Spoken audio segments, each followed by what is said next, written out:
કે લક્ષ્મણની 14 વર્ષની ઊંઘ. આ તમને આટલી ખબર છે કે લક્ષ્મણની ઊંઘ છે એ દેવી ઉર્મિલાએ લીધી હતી.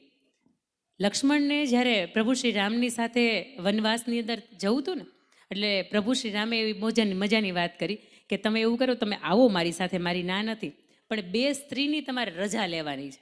પહેલી કે તમારી માતાની તમારે રજા લેવાની છે, અને બીજી કે તમારા પત્નીની તમારે રજા લેવાની છે. એટલે માતાની પાસે રજા લેવા માટે જાય છે ત્યારે માતા એવું કહે છે કે જ્યાં રામ હોય ને ત્યાં જ લક્ષ્મણ હોય, એટલે તાર મને પૂછવા ન હોવાય. એટલે માતાની રજા મળી જાય. બીજી રજા તો કે ઉર્મિલાની લેવાની છે, અને ઉર્મિલાની રજા લેવા માટે ત્યારે જાય. એટલે ઉર્મિલા એવું કે સારું થયું તમે તૈયાર થયા, જો તમે તૈયાર ન થયા હોત ને તો હું જવાની વાત કરતી હતી.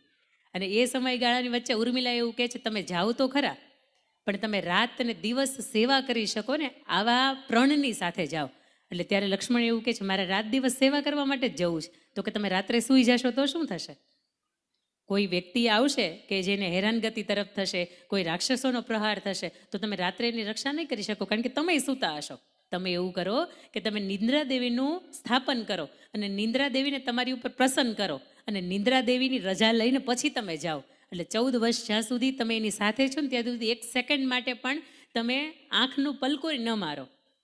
આ સમયગાળાની વચ્ચે જ્યારે ઉર્મિલાની રજા લેવા જાય ત્યારે લક્ષ્મણ છે એની અનુષ્ઠાન કરે, નિંદ્રા દેવીને પ્રસન્ન કરે, અને નિંદ્રા દેવી પ્રસન્ન થાય તો એવું કે રાત અને દિવસ ઊંઘનું સંતુલન લેવા માટે મારે તમારા બદલાની આ ઊંઘ જે છે ને એ કોઈને આપવી પડશે.